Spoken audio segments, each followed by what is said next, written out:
Hello বন্ধুরা, good morning. কেমন আছো তোমরা সবাই? আশা করি সবাই ভালো আছো আর আমরাও ভালো আছি। তো এখন বাজছে হচ্ছে যে 5টা। তো আমি ভোর 5টাতেই উঠে পড়েছি, কারণ বাড়িতে মা নেই। তো যেহেতু মা নেই সেহেতু বাড়ির সকল কাজে আমাকেই করতে হচ্ছে, তো ওই জন্য উঠে পড়েছি। আর সকালও হয়ে গিয়েছিল, কিন্তু আমি এতটাই আজকে ঘুমিয়ে পড়েছিলাম যে উঠতে পারিনি। তারপরে বাবা ডাকলো, তারপর আমি উঠেছি। তো উঠোন, ঘর সব কিছু পরিষ্কার করার পর এই যে রুটি বানিয়ে নিয়েছি, তো ওকেও খেতে দিয়ে দিয়েছি আর অমৃতাকেও খেতে দিয়ে দিয়েছি। তো এই দেখো ওদের খাওয়া হয়ে মানে ওরাও খাচ্ছে, আর এদিকে মোনাসোনাকে আমি খাইয়ে নিচ্ছি। তো ওকে আজকে সকালে আমি খাওয়াচ্ছি রুটি। তো মোনাকে এমনিতে অন্যদিন আমি রুটি খাওয়াই না, কারণ হচ্ছে যে ওর হজম ক্ষমতা একটুখানি কম, সব খাবার ওর হজম হয় না। কিন্তু যাই হোক, একটু একটু করে আমি চেষ্টা করছি যে যাতে ও খাবার হজম করতে পারে, সেরকমভাবে আস্তে আস্তে খাবার খাওয়াচ্ছি। আর ওর ওয়েটটা অনেকটাই কম। তো ওই জন্য ডক্টর ওকে বলেছে একটু একটু করে খাবারগুলো দেওয়ার জন্য। কিন্তু হচ্ছে যে ওর কী হয়, বমি হয়ে যায় যে কোনো খাবার খেলে। তো এরকম মোনা খেলো না, তো ওকে জল খাইয়ে নিলাম, তো কাকিমার কাছে দিয়ে এসেছি। আর এদিকে আমি হচ্ছে বাসনগুলো ধুয়ে নিচ্ছি। কি করছো তুমি মোনা? এদিকে কি করছো?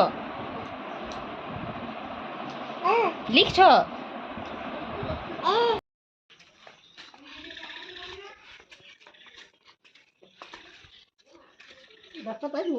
না, বাবা গেছে। তো এদিকে পিসিমণিরা চলে এসছে। তো আমার যেহেতু 4টে পিসি শাশুড়ি, তো সবাই এসছে, একজন আসতে পারেনি, কিছুদিন আগেই এসেছিলো ছোটো পিসি শাশুড়ি মা। আর এখন হচ্ছে যে বাকি যে 4জন পিসি শাশুড়ি, তো তারা এসছে। আর ঠাকুমার অবস্থা অনেকটাই খারাপ। তো এখানে হচ্ছে যে ঠাকুমার কাছে কিছুক্ষণ থাকার পর আমি বললাম যে তোমরা মুড়ি খেয়ে নাও। তো ওই জন্য ওরা খাবার খেয়ে নিচ্ছে। আর এখানে মোনা রয়েছে। তো ঠাকুমাকে এখন ডাক্তারখানায় নিয়ে যাওয়া হচ্ছে। ঠাকুমা কিছুতেই যেতে চাইছিল না। তো যাই হোক, অনেক কষ্ট করে রাজি করানো হয়েছে। তো আস্তে আস্তে করে ধরে টোটো ডাকা হয়েছে। তো এইভাবে ডাক্তারখানায় নিয়ে যাচ্ছে। তো চলো ঠাকুমাকে একবার ডাক্তার দেখিয়ে নিয়ে আসা হোক। বেজে গেছে সন্ধ্যে 8টা। তো এখন আমরা যাচ্ছি, বেরোচ্ছি রথ দেখতে। তো এই দেখো অমৃতা, আমি, মোনা 3জনেই রেডি হয়ে গেছি। তো এবার হচ্ছে যে আমরা রথ দেখতে যাবো। তো চলো তোমরা আমাদের সাথে থাকো। আজ অনেক বছর বলবো না, প্রায় অন্তত মানে 20 বছর হয়ে গেল মনে হয়। 20 বছর, হ্যাঁ ওরকমই হবে, 18-20 বছর আগে আমি রথ দেখেছিলাম। কিন্তু হচ্ছে যে রথটা আমার বাড়ির পাশে, কিন্তু আমাদের কোনোদিনই যাওয়া হয়ে ওঠে না। আর এবছর হচ্ছে আমাকে বললো যে চলো একবার গিয়ে দেখে আসি। তো রথ দেখতে এসে আমার ভীষণ ভালো লাগলো। আর হচ্ছে যে আমি যেটা মানে ভাবতাম যে কেউ হয়তো যায় না, কিন্তু আসলে সেটা নয়। প্রচুর ভিড় হয়, প্রচুর ভিড় হয়। কিন্তু আমার এই যাওয়া হয়ে ওঠে না কোনো দিনই। তো এই দেখো এখানে হচ্ছে যে আমি ঠাকুরের কাছে প্রসাদ নিলাম, ঠাকুর প্রণাম করলাম, তারপরে প্রসাদ নিলাম। আর এই দেখো রথটা খুব সুন্দর সাজানো হয়েছে। আসলে কি বলো তো, আমার শ্বশুরবাড়ি আর বাপের বাড়ি যেহেতু অনেকটাই কাছাকাছি, তো রথটা আমার শ্বশুরবাড়ি থেকে বাপের বাড়িতে যায়। তো আমার শ্বশুরবাড়িতে জগন্নাথ দেবের বাড়ি, আর আমার বাপের বাড়িতে মাসির বাড়ি। তো এইভাবেই হয় আর কি।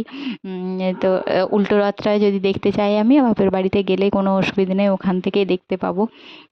তো এই দেখো আমরা এখানে এসেছি। আর হচ্ছে যে মোনাকেও নিয়ে এসেছি। মোনার সন্ধ্যের সময় ঘুমিয়ে গেছিলো, তারপরে ও ঘুম থেকে উঠলো, তারপরে ওকে নিয়ে বেরিয়েছি। তো আমরা বেরিয়েছি, তখন বাজছে হচ্ছে যে রাত 8টা। আর এই দেখো এখন অমৃতা আইসক্রিম খাচ্ছে। তো আমি একটা আইসক্রিম নিয়েছিলাম, তো আমি একটা আইসক্রিম খেলাম। আর তারপর ওখান থেকে আমরা খেলাম পাঁপড় ভাজা। আর মেলায় ঘুরতে গেলে পাঁপড় ভাজা খাওয়া হয় না, এটা কিন্তু কারোরই হয় না বলো। তো যাই হোক, আমরা একটা করে পাঁপড় ভাজা নিয়েছিলাম, তো পাঁপড় খেলাম। তারপরে ওখান থেকে জিলিপি নিয়ে সোজা চলে এসেছি বাপের বাড়িতে। তো এখানে এসে বাবা এখনও আসেনি।